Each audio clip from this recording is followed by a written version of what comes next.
ವೇದವಾಕ್ಯವನ್ನೆಲ್ಲ ಮೋಡರಿಂದರಲ್ಲಿ ಬೋಧಿಸುತ್ತ ಜನರ ವೇದಾಂತಿ ಕೇಳಿಸಿರುವ ಸಾಧುವಿಗೆ ಗುಡಿಗೆ ಮಣಿಯುವೆನೋ, ಸಾಧುವಿಗೆ ಗುಡಿಗೆ ಮಣಿಯುವೆನು. ನಿಜವನ್ನರಿಸುವ ಶ್ರೀ ನಿಜ ಗುಣಿಯ ಗ್ರಂಥವನ್ನು ನಿಜವಾಗಿ ಬೇಡಿ ನಿಜದೋಣನಾಗಿಸುವ ಸುಜನರಿಗೆ ನಿತ್ಯ ನಮಿಸುವೆನು, ಸುಜನರಿಗೆ ನಿತ್ಯ ನಮಿಸುವೆನು. ಬದ್ಧ ಜೀವನಿಗೆಲ್ಲ ಅದ್ವೈತ ಬೋಧನೆ ಸುತರನ್ನಾಗಿ ಕೈದ ಶ್ರೀ ಜಡಿಸಿದ್ದ ಸಿದ್ಧಾರೂಢರಿಗೆ ನತನಕ್ಕೆ, ಸಿದ್ಧಾರೂಢರಿಗೆ ನತನಕ್ಕೆ. ಬಾಳ ಬಲ ವೇದಾಂತಕ್ಕೆ ಸರಿ ಬಾಳ ಗರ್ಜನೆ ಕೇಳುವ ತನಕ ಬಾಳ ಕೂಗುತ್ತ ಎಲ್ಪಡಿ ಶಾಸ್ತ್ರವೆಂಬುವ ನದಿಗಳು. ಬಾಳ ಶಕ್ತಿಯ ಶೃಂಗ ಗರ್ಜನೆ ಬಾಳ ಕೇಳಿದ ಬಳಿಕ ಕೂಗವು ಬಾಳ ಕೇಳಲು ಬೇಕು ವೇದಾಂತೆಂಬ ಶಾಸ್ತ್ರವನ್ನು.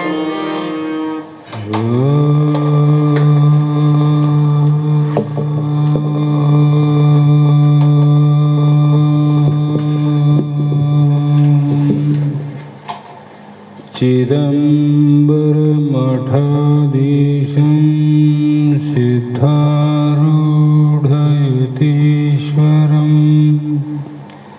शिष्यप्रशिष्यरूपेण बोधकं गुरुमाश्रये.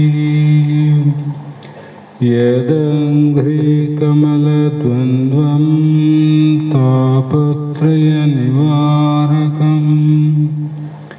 शान्तैकपदं देवं वन्दे सिद्धारूढमहं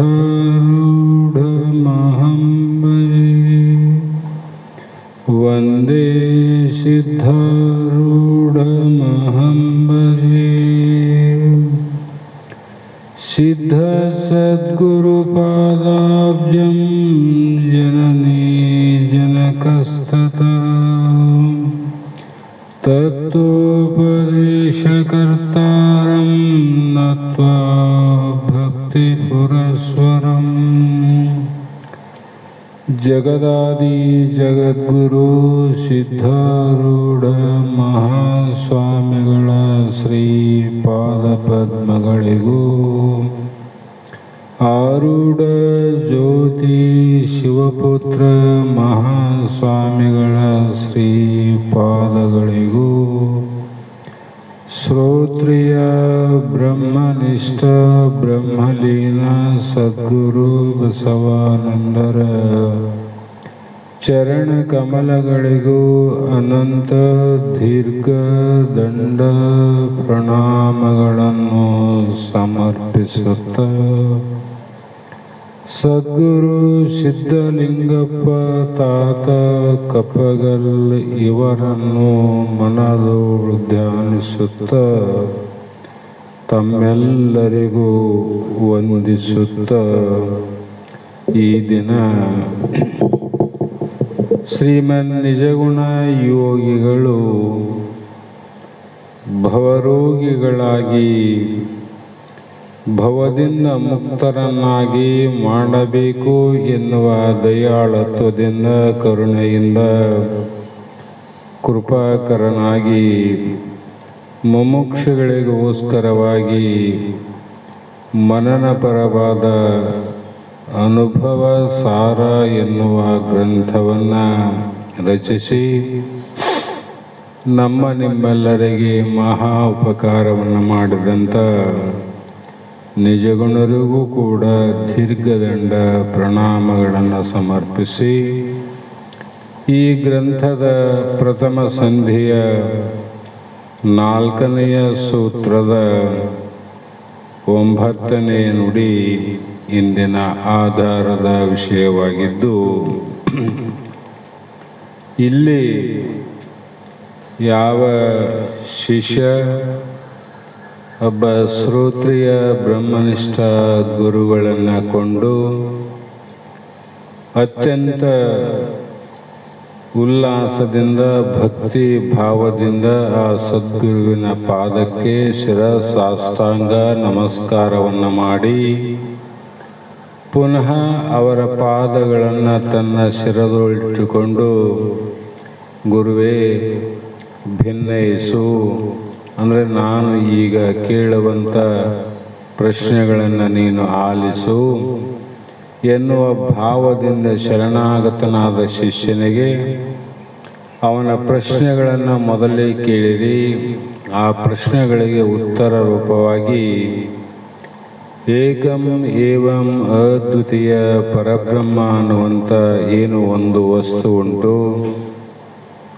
ಅದು ಹೇಗಿದೆ ಅಂದರೆ ಸ್ವಗತ ಭೇದ, ಸಜಾತಿ ಭೇದ, ವಿಜಾತಿ ಭೇದ ರಹಿತವಾಗಿ ಇರುವಂಥ ಆ ಪರಬ್ರಹ್ಮ ಸಚ್ಚಿದಾನಂದ ಸ್ವರೂಪವಾಗಿ ಅದು ಸಾತಿಶಯವಾಗಿ ನಿರತಿಶಯವಾಗಿ ಇರುವಂಥ ಪರಬ್ರಹ್ಮ ಒಂದುಂಟು ಅಂತ ಬ್ರಹ್ಮನ ಲಕ್ಷಣವನ್ನು ಶಿಷ್ಯನಿಗೆ ಹೇಳಿ, ಹಾಗಾದರೆ ಇರುವಂಥ ಒಂದು ಬ್ರಹ್ಮದಲ್ಲಿ ಇಲ್ಲದಂಥ ಅನೇಕ ಜಗತ್ತೇನದ, ಈ ಜಗತ್ತು ಎಲ್ಲಿಂದ ಹುಟ್ಟಿತು, ಹೇಗೆ ಇದು ಸತ್ಯವಾಗಿ ತೋರುತ್ತದೆ, ಇದಕ್ಕೆ ಕಾರಣವೇನು, ಹಾಗಾದರೆ ಬ್ರಹ್ಮ ಅನೇಕವೋ ಏಕವೋ, ಏಕ ಆಗಿದ್ದರೆ ಜಗತ್ತು ತೋರುವುದಾಗಿತ್ತು,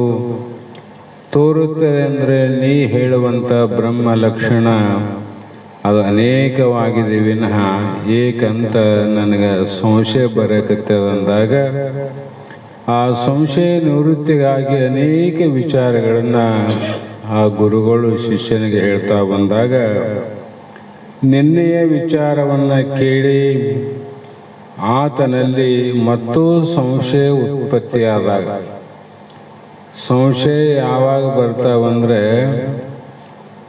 ಪ್ರಪಂಚದ ಸಂಶಯ ಬರೋದು ಬೇರೆ, ಅನೇಕ ಪ್ರಕಾರ ಸಂಶಯ ಬರ್ತಾವೆ. ನಿಜವಾದ ಸಂಶಯ ಶಿಷ್ಯನಲ್ಲಿ ಯಾವಾಗ ಬರ್ತಾವಂದರೆ ಗುರುಮುಖದಿಂದ ತನ್ನ ಸ್ವರೂಪ ಸಾಕ್ಷಾತ್ಕಾರ, ನಾನು ಆರು ಅನ್ನುವಂಥ ವಿಚಾರ ಯಾವಾಗ ಶಿಷ್ಯನಲ್ಲಿ ಬರ್ತದೆ ಆವಾಗ ಅನೇಕ ಸಂಶಯಗಳು ಶಿಷ್ಯನಲ್ಲಿ ಬರ್ತಾವೆ. ಅಲ್ಲಿವರೆಗೂ ಸಂಶಯ ಬರೋದಿಲ್ಲ, ಬರ್ತಾವ. ಯಾವ ಸಂಶಯ ಅಂದರೆ ಸಂಸಾರದ ಸಂಶಯ ಬರ್ತವೆ ವಿನಃ ಪಾರಮಾರ್ಥದ ಸಂಶಯ ಬರೋದಿಲ್ಲ.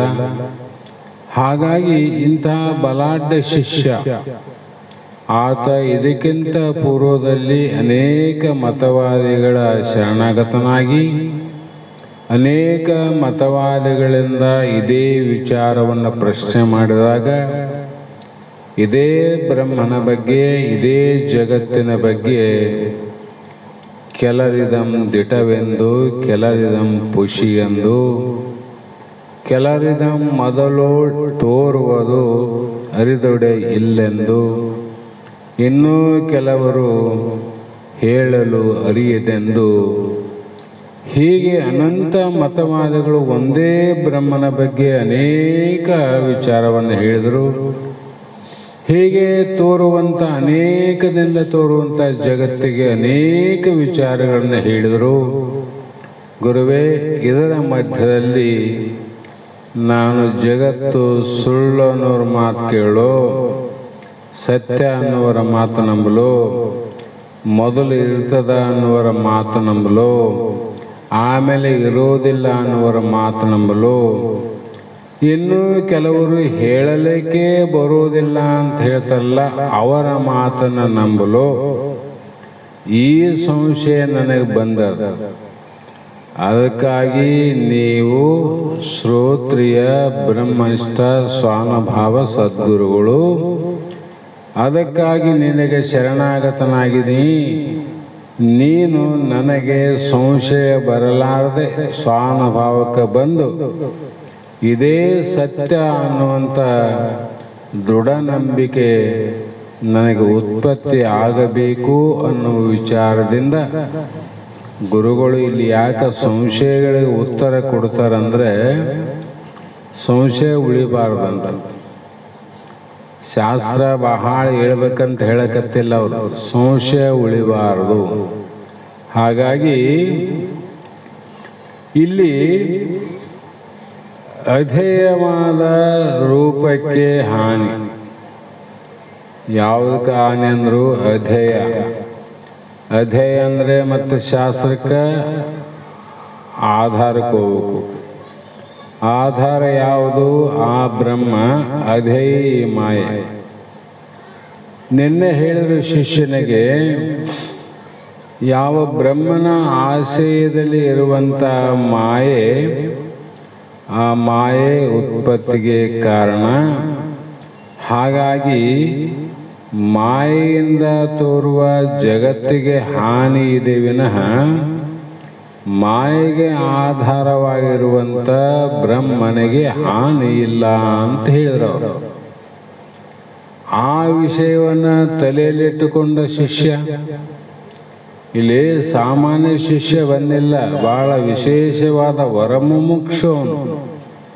ಅಂದರೆ ಆತ್ಮ ಅನಾತ್ಮದ ಪರಿಪೂರ್ಣ ಜ್ಞಾನ ಉಳ್ಳಂಥ ಶಿಷ್ಯನೇ ಇಲ್ಲಿ ಗುರುವಿಗೆ ಶರಣಾಗಿ ಪ್ರಶ್ನೆ ಮಾಡ್ತಾನಂದ್ರೆ ತನಗೋಸ್ಕರ ಅಲ್ಲ, ತನ್ನಂತೆ ಜಗತ್ತಿನಲ್ಲಿ ಇರುವಂಥ ಗುರು ಶಿಷ್ಯ ವೃಂದಕ್ಕೆ ಉಪಕಾರ ಆಗಲಿ ಅನ್ನುವ ಭಾವದಿಂದ ತನಗೆ ತಿಳಿದರೂ ಕೂಡ ತಿಳಿದಿಲ್ಲ ಅಂತ ಗುರುವಿನ ಪ್ರಶ್ನೆ ಮಾಡ್ತಾನೆ. ತಿಳಿಲಾರ್ದ ಪ್ರಶ್ನೆ ಮಾಡ್ತಾನೆ. ಪ್ರಶ್ನೆ ಯಾಕೆ ಮಾಡಬೇಕಾಗಿತ್ತು ಅಂದರೆ ಪರೋಪಕಾರಾರ್ಥಂ ಇದಂ ಶರೀರಂ. ತಿಳಿದವರೆಲ್ಲರೂ ತಾವು ತಿಳ್ಕೊಂಡು ಸುಮ್ಮನೆ ಕುಂತಿದ್ರೆ ಜಗತ್ತಿನಲ್ಲಿ ಇವತ್ತು ಕತ್ತಲಾಗ್ತಿತ್ತು, ಅಜ್ಞಾನ ಅಂಧಾಕಾರ ಆಗಿ ಮೋಕ್ಷವನ್ನು ಪಡೆಯುವಂಥ ವ್ಯಕ್ತಿಗಳಿಗೆ ಮಾರ್ಗನೇ ಸಿಗುತ್ತಿದ್ದಿಲ್ಲ, ಮಾರ್ಗನೇ ಇದ್ದಿಲ್ಲ. ಹಾಗಾಗಿ ಇಲ್ಲೇನು ಪ್ರಶ್ನೆ ಮಾಡ್ತಾನ, ಯಾವಾಗ ಆಧಾರವಾದ ಬ್ರಹ್ಮನಲ್ಲಿ ಅಧೇಯವಾದ ಮಾಯೆಗೆ ಹಾನಿ ಆದಂತ ಹೇಳಿರಲ್ಲ, ಈಗ ಮಾಯೆಗೆ ಹಾನಿ ಆದ ನಷ್ಟ ಆಗ್ತದ, ನಾಶ ಆಗ್ತದ ಅಂದಾಗ ಆ ಒಂದು ಮಾಯಾ ವಿಕಾರದಿಂದ, ಆ ಮಾಯೆ ವಿಕಾರ ಆಗ್ತದಲ್ಲ, ಮಾಯೆ ವಿಕಾರ ಆಗ್ತದ, ಆತ್ಮಗೆ ವಿಕಾರ ಇಲ್ಲ ನೋಡ್ರಿ.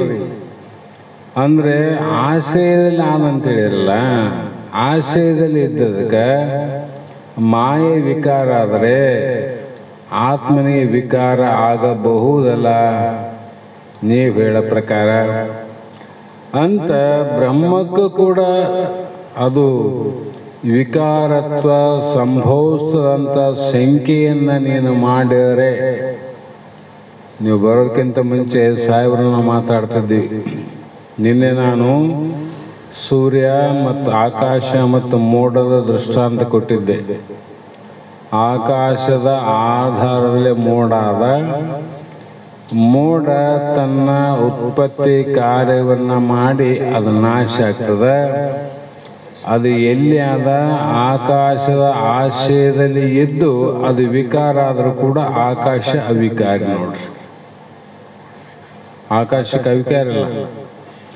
ಹಾಗೆ ನೀನು ಎಂದೊಡೆ ಅಧೇಯಕ್ಕೆ ಬಂದ ವಿಕೃತಿಯ ಬಾಧೆಯಿಂದ ಆ ಆಧಾರವಾಹ ನಿಜಕ್ಕೂ ಬಾಧೆ ಎಂದೆಂಬೆಯಾದೊಡೆ ಕೇಳು ಅಂದ್ರು. ನೀನು ಮಾಯೆಗೆ ಬಾಧೆ ಆದರೆ ಬ್ರಹ್ಮಗೆ ಬಾಧೆ ಆಗ್ತದೇನೋ ಅಂತ ನೀನು ತಿಳ್ಕೊಂಡಾದರೆ ಕೇಳು. ಕೇಳು ಅನ್ನುವ ಶಬ್ದ ಈ ವೇದಾಂತ ಶಾಸ್ತ್ರದಲ್ಲಿ ವಿಶೇಷಣ ಗುಣ, ಅದು ವಿಶೇಷಣ ಶಬ್ದ, ಸಾಮಾನ್ಯ ಶಬ್ದ ಅಲ್ಲ. ಶಿಷ್ಯ ಕೇಳಕ್ಕೆ ಕುಂತಿಲ್ಲ ಇಲ್ಲಿ, ಆದರೂ ಕೂಡ ಕೇಳು ಕೇಳು ಅಂತ ಯಾಕೆ ಹೇಳ್ತದಂದ್ರೆ ಇದು ಮನಸ್ಸು ಅನ್ನುವಂಥದ್ದು ಇವತ್ತ ಕೇಳಲಿಕ್ಕೆ ಹೊಸ ಬಟ್ಟೆ ಅಲ್ಲ. ಇದು ಹೊಸ ಬಟ್ಟೆ ಆದರೆ ಅದಕ್ಕೆ ಏನಿಲ್ಲ. ಇದು ಏನಾಗ್ಯದ, ಜನ್ಮ ಜನ್ಮಾಂತರದಿಂದ ಪ್ರತಿಯೊಂದು ಜನ್ಮದ ವಿಷಯ ವಾಸನೆಗಳನ್ನು ತಿಕ್ಕಿ ತಿಕ್ಕಿ ಮಸಿಬಟ್ಟೆ ಆಗ್ಯದ. ಮನಸ್ಸು ಮಸಿಬಟ್ಟೆ ಆಗ್ಯದ. ಹಾಗಾಗಿ ಆ ಮಸಿ ಬಟ್ಟೆ ಮೇಲೆ ಯಾವುದೇ ಒಂದು ಹೊಸ ಚಿತ್ರ ಬರಲಿಕ್ಕೆ ಸಾಧ್ಯ ಇಲ್ಲ. ಮಸಿ ಬಟ್ಟೆ ಮೇಲೆ ಚಿತ್ರ ಬರ್ತಾರೆ, ಮೂಡಂಗಿಲ್ಲ ಚಿತ್ರ. ಹಾಗಾಗಿ ಈ ಒಂದು ಜನ್ಮ ಜನ್ಮಾಂತರದ ವಿಷಯಾದಿಗಳನ್ನು ತಿಕ್ಕಿ ತಿಕ್ಕಿ ತಿಕ್ಕಿ ಸ್ಪರ್ಶ ಮಾಡಿ ಮಾಡಿ ಮನಸ್ಸು ಶಬ್ದದಿಂದ ಹೊಲಸಾಗ್ಯದ. ಸ್ಪರ್ಶ ರೂಪ ರಸ ಗಂಧಾದಿಗಳಿಂದ ಇದು ಮಸಿಬಿಟ್ಟಾಗ್ಯದ, ಮಲಿನ ಆಗ್ಯದ. ಆ ಮಲಿನವಾದ ಬಟ್ಟೆ ಅಂದ್ರೆ ಏನು, ಅದು ಮಡಿವಾಳ ಕೊಟ್ಟು ವಾಸ ಮಾಡಕ್ ಬರಂಗಿಲ್ಲ. ಅದು ವಸ್ತ್ರ ಬಟ್ಟೆ ಮಲಿನವಾದರೆ ಮಡಿವಾಳಿಗೆ ಇಕ್ಕರು. ಮಂಡೆಗಳಾದರೆ ಕ್ಷೌರಿಕನಲ್ಲಿ ಹೋಗಿ ಕೊಡ್ತೀವಿ, ತಲೆ ಕತ್ತರಿಸ್ತಾನ, ಶುದ್ಧ ಮಾಡ್ತಾನ, ಮಡಿವಾಳ ಬಟ್ಟೆ ಹೋಗ್ತಾನ. ಮನ ಹೊಲಸಾದ್ರೆ ಅದಕ್ಕೆ ಏನಪ್ಪ ಅಂದ್ರೆ ಮಹಾತ್ಮರ ಶರಣರ ನುಡಿಯಿಂದನೇ, ನುಡಿ ಗಣನವೇ ಕಡಗೀರು ಕಾಣ ರಾಮನಾಥ. ಆ ಮಹಾತ್ಮರ ಮಾತುಗಳಂದನೆ ಅದು ಏನಾಗಬೇಕು, ತನ್ನ ಮೂಲ ಮಲಿನತ್ವವನ್ನು ಕಳ್ಕೋಬೇಕು. ಮೂಲವಾದ ಮಲಿನತ್ವ ಅಲ್ಲಿ ಏನಾದಂದ್ರೆ ಮಲದೋಷ ವಿಕ್ಷೇಪ ದೋಷದಿಂದ ಹೊಲಸಾಗ್ಯದ. ಆ ಮಲಿನತ್ವ ಹೋಗ್ಬೇಕಾದ್ರೆ ಇದು ಯಾವಾಗ ಮಹಾತ್ಮರ ಶಾಸ್ತ್ರದ ವೇದದ ಮಾತುಗಳನ್ನು ಸರಿಯಾಗಿ ಮನಸ್ಸಿಗೆ ಮುಟ್ತದ, ಮುಟ್ಟಿದಂಗೆಲ್ಲ ಹಸ ಆಗ್ತದ. ಯಾವಾಗ ಹಸ ಆಯಿತು ಅಂದಾಗ ಆ ಗುರುವಿನ ತತ್ವಮಸಿ ಮಹಾವಾಕ್ಯದ ಚಿತ್ರ ಮೂಡ್ತದಲ್ಲಿ. ನಾವು ಎಲ್ಲಿ ಮೂಡಬೇಕಾದ ಚಿತ್ರ, ಮನಸ್ಸಿನಲ್ಲಿ ತತ್ವಮಸಿ ಮಹಾವಾಕ್ಯದ ಲಕ್ಷಾರ್ಥ ಮೂಡಬೇಕು. ಆವಾಗ ಏನಾಗ್ತಂದ್ರೆ ಎಲ್ಲಿಯಾನ ಪರಮಾತ್ಮ ಎಲ್ಲಿಯಾನೋ ಬಲ್ಲಂತ ಮಹಾತ್ಮ ಹೃದಯದಲ್ಲಾನ. ನಮ್ಮ ಮನಸ್ಸಿನಲ್ಲಿ ಆನಂದ್ರೆ ಅದು ಮಸಿ ಬಟ್ಟೆಗೆ ಮೂಡಿಲ್ಲ, ಅದಕ್ಕೆ ಕಾಣವಲ್ತು. ಹೊಸ ಬಟ್ಟೆ ಆದಾಗ ತಾನೇ ಮೂಡ್ತದ, ಅಲ್ಲೇ ಕಾಣ್ತಾನ ಪರಮಾತ್ಮ. ಹಾಗಾಗಿ ಕೇಳು ಅಂತ ಅನ್ನೋ ವಿಚಾರದಲ್ಲಿ ಕೇಳಕತ್ತಿದ್ದಿ. ಮನಸ್ಸು ಏನು ಮಾಡ್ತದಂದ್ರೆ ಹಲವು ಜನ್ಮದ ವಿಷಯ ಸಂಬಂಧಗಳಿಂದ ಕೇಳುವಾಗ ಮನಸ್ಸು ವಿಷಯಾದಿಗಳೇ ಓಡುತ್ತದೆ ವಿನಃ ಮನಸ್ಸು ಈ ಕಡೆ ಕೂಡುವುದಿಲ್ಲ. ಆ ಕಾರಣದಿಂದ ಕೇಳು ಎನ್ನುವ ಶಬ್ದ ಮನಸ್ಸನ್ನು ಎಚ್ಚರ ಮಾಡೋಕ್ಕಿದು, ಮನುಷ್ಯನ ಎಚ್ಚರ ಮಾಡೋದಲ್ಲ. ಕೇಳಕ್ಕೆ ಕುಂತಾನ, ಕಣ್ಣು ತೆರೆದ ಕುಂತಾನ, ಕಿವಿನೇ ತೆರೆದಾನ, ಏನು ಮಕ್ಕಳನ್ನ ಅವನಿಗೆ ಕೇಳನ್ನಕ ಮನಸ್ಸಿಗೆ ಹೇಳಬೇಕಾಗ್ಯದ. ಯಾಕೆ ಬಂಧ ಯಾರಿಗೆ ಆಗ್ಯದ? ಮನಸ್ಸಿಗೆ ಬಂಧ ಆಗ್ಯದ, ದೇಹಕ್ಕೆ ಬಂಧ ಇಲ್ಲ, ದೇಹ ಜಡ ಆದ. ಆತ್ಮನಿಗೆ ಬಂಧ ಹೇಳಕ್ಕೆ ಬರೋದಿಲ್ಲ, ಅವನಿಗೆ ಬಂಧ ಆಗೇ ಇಲ್ಲ. ಇಲ್ಲಿ ಯಾರಿಗೆ ಆಗಿದೆ? ಜೀವನಿಗೆ ಹೇಳ್ತಾನ್ರಿ ಬಂಧ ಆಗ್ಯದ, ಅವನು ಮೋಕ್ಷ ಅವನಿಗೆ ಬೇಕಾಗಿದನು. ಜೀವನಿಗೂ ಮೋಕ್ಷ ಬೇಕಿಲ್ಲ, ಜೀವ ಹುಟ್ಟೇ ಇಲ್ಲ. ಅವನು ಜೀವ ಯಾರಿಗೆ ಹುಟ್ಟಾನ? ಜೀವನಿಗೂ ಮೋಕ್ಷದ ಬೇಕಾಗಿಲ್ಲ ಅಂದ್ರೆ ಬಂಧ ಜೀವನಿಗಾಗಿಲ್ಲ. ದೇಹಕ್ಕೆ ಮೋಕ್ಷ ಬೇಕಂದ್ರೆ ದೇಹಕ್ಕೂ ಆಗಿಲ್ಲ, ಅದು ಕಲ್ಲು ಕಟ್ಟಿಗಿದ್ದಂಗೆ ಜಡ, ಅದಕ್ಕೇನು ಗೊತ್ತೇ ಇಲ್ಲ. ಆತ್ಮನಿಗೆ ಬೇಕಾಗಿರೋ ಮೋಕ್ಷ ಅಂದ್ರೆ ಆತ್ಮ ಯಾವಾಗಲೂ ಪರಿಪೂರ್ಣನ. ಮತ್ತೆ ಮೋಕ್ಷದ ವಿಚಾರ ಯಾರಿಗೆ ನಡೆದಂತ? ಈಗ ಗುರು ಶಿಷ್ಯರ ಮೋಕ್ಷ ಯಾರಿಗೆ ನಡೆದ? ಬರೇ ಜೀವತ್ವದ ಭಾವಕ್ಕೆ ನಡೆದ, ಮನೋಭಾವ. ಅದಕ್ಕೆ ವಿಚಾರಣೆ ಪರಮ ಔಷಧ. ಮನಹೇವ ಮನುಷ್ಯಾಣಂ ಕಾರಣಂ ಬಂಧ ಮೋಕ್ಷ. ಆ ಮನಸ್ಸು ಏನು ಮಾಡ್ತದ, ಬೇಸು ವಿಶಾಲವಾಗಿ ತೆರಿತು ಅಂದರೆ ಬಾಗಿಲು ತೆರೆದಂಗೆ ಆಗ್ತದ. ಮನಸ್ಸಿಗೆ ತಿಳಿಲಿಲ್ಲ ಅಂದರೆ ಮನೆಗೆ ಬೀಗ ಜಡದಂಗೆ ಆಗ್ತದೆ. ತೆರೆದಾಗ ಬಾಗಿಲಿಂದ ಹೊರಗಿನಿಂದ ಮನುಷ್ಯರು ಒಳಗೆ ಬರ್ತಾರೋ, ಮುಚ್ಚಿದಾಗ ಬರ್ತಾರೋ. ಯಾರು 20 ಮಂದಿ 50 ಮಂದಿ ಬಂದಿಂದಲೇ ಬೀಗ ಹಾಕಿತ್ತಂದ್ರೆ ಬೀಗ ಹಾಕಿದಪ್ಪ ಮೊದಲು ಬೀಗ ತೆರಿ ಅಂತಿ. ಯಾಕೆ ಹಾಗೆ ಬರೋದಿಲ್ಲ ಮನೆಯಾಗ, ಹಂಗೆ ಬರೋಲ್ಲ. ಸಣ್ಣ ಪತ್ತ ಆದ್ರೂ ಕೂಡ ಒಳಗೆ ಬರೋರಿಗೆ ಬಂಧನ ಮಾಡ್ತದ, ಬೀಗ ತೆಗೆದ ಒಳಗೆ ಬರೋರು. ಹಂಗ ನಾವು ನಮ್ಮ ಪರಮಾನಂದ ಪ್ರಾಪ್ತಿಗೆ ನಾವು ಹೋಗಿ ಮುಟ್ಟಬೇಕಾಗಿತ್ತು ಸ್ವರೂಪಕ್ಕಂದ್ರೆ ಮನಸ್ಸನ್ನು ಬಿಚ್ಚಿ ಹೋಗ್ಬೇಕು. ಮನಸ್ಸನ್ನು ಮುಚ್ಚಿ ಹೋದ್ರೆ ಆಗೋದಿಲ್ಲ. ಏನು ಮುಚ್ಚಾವ? ಅದೇ ಮಲದೋಷ, ವಿಕ್ಷೇಪ ದೋಷ, ವಿಷಯಾದಿಗಳನ್ನ ಮುಚ್ಚಾವ. ಅವೆಲ್ಲಿವರೆಗೂ ನಾವು ಬಿಚ್ಚಂಗಿಲ್ಲೋ ಅಲ್ಲಿವರೆಗೂ ನಾವು ಎಷ್ಟು ವರ್ಷ ಕೇಳಿದ್ರು ಕೂಡ ಆತ್ಮಜ್ಞಾನದ ಅನುಭವ ಆಗೋದಿಲ್ಲ ನೋಡು, ಬರೀ ಕೇಳೋದಷ್ಟೇ. ಅದಕ್ಕೆ ತನ್ನೊಳಾದ ಅಧೇಯ ರೂಪಿಂ ನೆಗಳಿ ಪರಿವ ತ್ವರೆಯಂ ನೆನೆದು ಶೀತಮೆನಿಸಿ ಕಿಡದ ಆಧಾರದಿಂ ನೆಲೆಸಿ ತೋರ್ಪ ಬಿಸಿಲಂತೆ. ಅಲ್ಲಿ ಪ್ರಶ್ನೆ ಮಾಡಿದ, ಇಲ್ಲೇ ಉತ್ತರ ಹೇಳಿಬಿಟ್ರು ನಿಜಗುಂಡ್ರು. ನಿಜಗುಂಡರ ಒಂದು ಸಾಹಿತ್ಯ ಮತ್ತು ವೇದಾಂತದ ರಹಸ್ಯ ಏನಾದಂದ್ರೆ, ಎಲ್ಲಿ ಪ್ರಶ್ನೆ ಆದ ಅಲ್ಲೇ ಉತ್ತರ, ಎಲ್ಲಿ ಸಂಶಯ ಆದ ಅಲ್ಲೇ ನಿಸ್ಸಂಶಯ. ಇಲ್ಲಿ ಪ್ರಶ್ನೆ ಮಾಡಿ ಇನ್ನೂ 8 ದಿನ ಬಿಟ್ಟು ಉತ್ತರ ಇಡಂಗಿಲ್ಲ. ರೋಗ ಯಾವಾಗ ಬಂದದ ಅಂತ ಬಂದಿದ್ದಿ ಅವಾಗ ಔಷಧ ತಗೋಬೇಕಂತ ಡಾಕ್ಟ್ರು. ರೋಗ ಬಂದಾಗ ಮನೆಗೆ ಕುಂತಿದ್ದಿ ಆರೋಗ್ಯವಾಗಿದ್ದಾಗ ಅಥವಾ ಹೆಚ್ಚಾದಾಗ ಆಸ್ಪತ್ರೆಗೆ ಹೋದ್ರ ಪ್ರಯೋಜನ ಏನದು? ಬಂದಾಗನೇ ಹೋಗ್ಬೇಕಂತ. ಹಾಗೆ ಇಲ್ಲೊಂದು ದೃಷ್ಟಾಂತ ಕೊಡ್ತರು. ಏನು? ತನ್ನೊಳು ಅಧೇಯ ರೂಪಿಂ ನೆಗಳಿ ತೋರ್ಪ ಅಂದ್ರು. ತನ್ನೊಳು ಅಂದ್ರೇನು? ಇಲ್ಲಿ ಆತ್ಮನೋಳು ಅಂತಲ್ಲ. ತನ್ನೋಳು ಅಂದ್ರೆ ಬಿಸಿಲಿನೋಳು. ಆ ಬಿಸಿಲಿನಲ್ಲಿ ಅಧೇಯ ರೂಪಂ ನೆಗಳಿ ಪರಿವ ತ್ವರೆಯಂ ನೆನೆದು ಅದ್ರವಾಗಿ ಶೀತಮನಿಸಿ ನಾಶವಾಗದೆ ಅಂದ್ರು. ಹೇಗೆ ಸೂರ್ಯನ ಕಿರಣಗಳು ಬೇಸಿಗೆ ಮಧ್ಯಾಹ್ನ ಕಾಲದಲ್ಲಿ ಮರುಭೂಮಿಯಲ್ಲಿ ವ್ಯಾಪಿಸ್ತವೆ. ಬೇಸಿಗೆ ಕಾಲದಲ್ಲಿ ಮರುಭೂಮಿಯಲ್ಲಿ ಆ ಒಂದು ಬಲಿಷ್ಠವಾದ ಸೂರ್ಯನ ಕಿರಣಗಳಿಂದ ಭೂಮಿ ಕಾಯ್ತದ, ಕಾದು ಉಷ್ಣವು ಮೇಲಕ್ಕೆ ಹೋಗ್ತದೆ. ಆವಾಗ ಅದು ದೂರದಲ್ಲಿ ನೋಡುವವರಿಗೆ ಏನಂತ ಕಾಣಿತು? ಜಲದಂತೆ, ನೀರಂತ ಕಾಣ್ತಿಲ್ಲ. ಆಮೇಲೆ ಇದಕ್ಕೆ ಹೆಸರೇನು ಕರೆದ್ರು? ಮೃಗಜಲ ಅಂತ ಕರೆದರು. ನಿನ್ನೆ ಆಗಿದೆ. ಇದರಂತೆ ಆ ಮೃಗಗಳು ಆ ಮೃಗಜಲವನ್ನು ಮರುಭೂಮಿಯಲ್ಲಿ ತೋರುವ ಸೂರ್ಯನ ಕಿರಣದ ಪ್ರಕಾರ ಉಷ್ಣದ ಕಿರಣಗಳನ್ನೇ ನೀರು ಅಂತ ಭಾವಿಸಿದವು. ನೋಡ್ರಿ, ಹಿಂಗೇ ಇವತ್ತು ನಿನ್ನೆ ಕೂಡ ಹೇಳಿನಿ ಇದನ್ನ ದೃಷ್ಟಾಂತ. ಆದ್ದರಿಂದ ಮೃಗಜಲವೆಂದು ಕರೆಯುತ್ತಾರೆ. ಇಂತಹ ಮೃಗಜಲವು ಆ ಬಿಸಿಲಿನ ಆಧಾರದ ಮೇಲಿನ ತೋರ್ತದಿಲ್ಲ. ಮೃಗಜಲ ಮಳೆಗಾಲ ತೋರಂಗಿಲ್ಲ.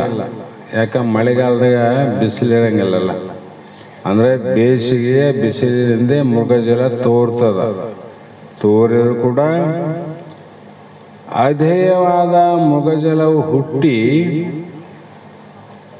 ಪ್ರವಾಹ ರೂಪದಿಂದ ಹರಿದು ಹೋದಂಗೆ ಆಗ್ತದೆ. ನೀರು ಹರಿತಾ ಬಂದಿದೆಗಂತ ಅನಿಸ್ತದ. ಆಧಾರವಾದ ಬಿಸಿಲು, ಅದಕ್ಕೆ ಆಧಾರ ಯಾವುದು? ಬಿಸಿಲಲ್ಲ. ಅದು ನೆನೆದು ಶೀತವಾಗಿ ಏನಾದರೂ ಕೆಟ್ಟ ಹೋಗಿದನು, ಅದನ್ನ ನೆನೆದೇನು? ನೆಂದೂ ಇಲ್ಲ, ಅದಕ್ಕೆ ಶೀತನೂ ಆಗಿಲ್ಲ.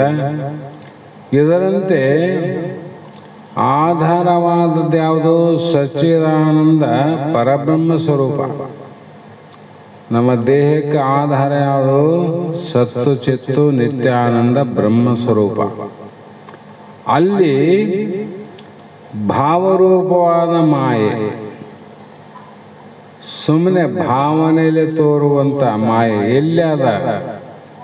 ಆ ಆಧಾರವಾದ ಬ್ರಹ್ಮನಲ್ಲಿ ಮಾಯೆ ಅದ. ಅನೇಕ ವಿಧ ಭೇದವಾಗಿ ತೋರ್ತದೆ ನೋಡ್ರಿ. ನೀರು ಅನೇಕ ಭೇದವಾಗಿ ತೋರ್ತವಲ್ಲ, ಲಾವೇನು ಇಲ್ಲ, ಅರ್ಧಂಗಾತ ಏನೇನೋ ಆಗ್ತವ. ಆದರೂ ಕೂಡ ಮಾಯೆ ಅನೇಕ ವಿಧ ರೂಪವಾಗಿ ತೋರಿದರು. ಅನೇಕ ವಿಧ ಹೇಗೆ ತೋರ್ತದ? ಜಾಗ್ರದಲ್ಲಿ ಒಂದು ಪ್ರಕಾರವಾಗಿ ತೋರ್ತದ, ಸ್ವಪ್ನದಲ್ಲಿ ಇನ್ನೊಂದು ಪ್ರಕಾರ ತೋರ್ತದ, ಸುಸುಪ್ತಿಯಲ್ಲಿ ಮತ್ತೊಂದು ಪ್ರಕಾರ ತೋರ್ತದ. ಈ ರೀತಿ ಜಾಗ್ರದಲ್ಲಿ ಇದು ಹುಟ್ಟುತ್ತದ, ಸುಸುಪ್ತಿಯಲ್ಲಿ ಪ್ರಳಯ ಆಗ್ತದ. ಹೌದಲ್ಲ? ನಮಗೆ ಈ ಜಗತ್ತು ಯಾವಾಗ ಹುಟ್ಟ್ಯದ? ನಿದ್ದೆಗೆ ಹುಟ್ಟಿಲ್ಲ. ನಿದ್ದೆಗೆ ನಮ್ಮ ದೇಹನೇ ನಮಗಿಲ್ಲ ಅಂದರೆ ನಾವು ನಿದ್ದೆಗಿಲ್ಲ ಅಂತ ಅರ್ಥ ಆಯ್ತಲ್ಲ, ಪ್ರಳಯ ಆಗ್ಯದಂತ ಅರ್ಥ. ಈ ಪ್ರಳಯ ಆದದ್ದು ಮತ್ತೆ ಯಾವಾಗ ತೋರ್ತದ? ಜಾಗ್ರತೆ ಬಂದಾಗ ತೋರ್ತದ. ಮೃಗಜಲ ಯಾವಾಗ ತೋರ್ತದ? ಬೇಸಿಗೆ ಬಂದಾಗ ತೋರ್ತದ. ಮಳೆಗಾಲ ಬಂದಾಗ ಪ್ರಳಯ ಆಗ್ತದೆ.